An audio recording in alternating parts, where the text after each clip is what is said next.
ગાલપચોડિયાના કેસમાં મોટો ઉછાળો। 2 મહિનાથી દરરોજના 300 કેસ। રાજકોટમાં છેલ્લા 2 મહિનાથી ગાલપચોડિયાના કેસમાં ઉછાળો નોંધાયો છે। દરરોજના 300 કેસ આવતા ચિંતા વધી છે। ત્યારે વેક્સિન એકમાત્ર ઉપાય હોવાથી વાલીઓને આ માટે જાગૃત રહેવાની તબીબો દ્વારા અપીલ કરવામાં આવી છે। તો આવો જાણીએ કે શું છે તબીબોના મત આ વિશે। આમ તો છેલ્લા 3-4 મહિનાથી એમાંય છેલ્લા 1.5-2 મહિનાથી ગાલપચોલિયાના કેસીસ ખૂબ જ જોવા મળે છે અને એમ કહી શકાય કે એક પીડિયાટ્રિશિયન પાસે એવરેજ 2 કે 3 પેશન્ટ આવતા હોય। રાજકોટમાં 150થી પોણા 200 પીડિયાટ્રિશિયન છે, તો 100 પાસે 2-3 ગણીએ તો રોજના લગભગ 300ની આસપાસ કેસીસ અમે જોતા હોઈએ છીએ। તો એક મહિનાની અંદર આશરે 7-8 હજાર કે 10 હજાર સુધી કેસીસ કદાચ નવા દેખાતા હશે। એટલે આ ગાલપચોલિયાના કેસીસમાં ડેફિનેટલી છેલ્લા અમુક સમયથી ખૂબ જ વધારો જોવા મળ્યો છે। ઓરી સામે પ્રતિકાર શક્તિ જે ઓછી હોય બાળકોમાં એટલે આ થતું હોય, અને ઓરી સામે પ્રતિકાર શક્તિ માટે ફક્ત એક જ ઉપાય છે, ગાલપચોલિયા સામે ની રસી। ગાલપચોલિયા સામેની રસી જે આવે છે એ મિક્સમાં આવે છે। મિક્સમાં એટલે ઓરીની સાથે મિક્સ હોય છે, એ MMR કરીને રસી આવે છે। એ રસી જો લેવામાં આવે તો ગાલપચોલિયા નથી થતા। હવે આ ગવર્મેન્ટમાં જે આપણે શેડ્યુલ છે એ પ્રમાણે ગવર્મેન્ટ ઓરીની રસી આપે છે, પણ MMR એટલે કે જેની અંદર ઓરી, ગાલપચોલિયા અને નુરબીબી મિક્સ આવે, આ 3 રસી ગવર્મેન્ટ નથી આપતી।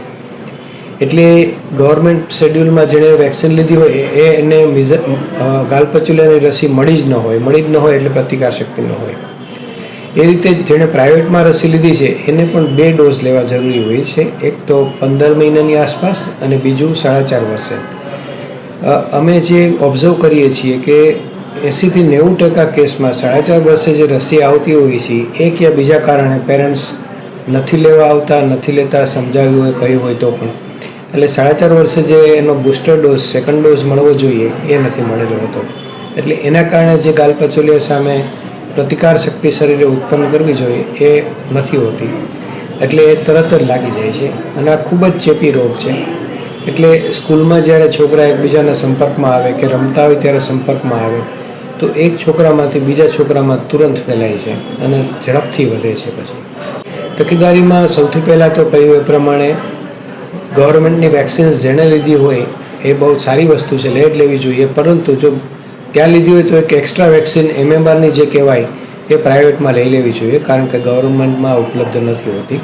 અને પ્રાઇવેટમાં જે લેતા હોય એણે પણ 4.5 વર્ષે રસી લઈ લેવી જોઈએ પાછો, જો બાકી હોય બૂસ્ટર ડોઝ તો 4.5 વર્ષે રહી ગયું હોય તો એ 7-8-10 વર્ષે પણ લઈ શકાય, એટલે બાકી રહી ગયું હોય તો લઈ લેવી જોઈએ, એટલે પ્રતિકાર શક્તિ વધે। અમે યુઝ્યુઅલી આમ તો 2 વર્ષમાં, 3 વર્ષમાં પણ જોવા મળે છે, પણ સ્કૂલ ગોઈંગમાં વધારે જોવા મળે છે, કારણ કે ત્યાં ચેપ લાગવાની શક્યતા વધારે હોય છે। એટલે અમે 5-7 વર્ષના, 8 વર્ષના છોકરાઓમાં ખૂબ જ જોઈએ છીએ આ કેસીસ। વધુ અપડેટ્સ માટે જોડાયેલા રહો અવર રાજકોટ સાથે। વધુમાં અમારી YouTube ચેનલને સબસ્ક્રાઇબ કરીને બેલ આઇકન જરૂરથી પ્રેસ કરજો। નમસ્કાર।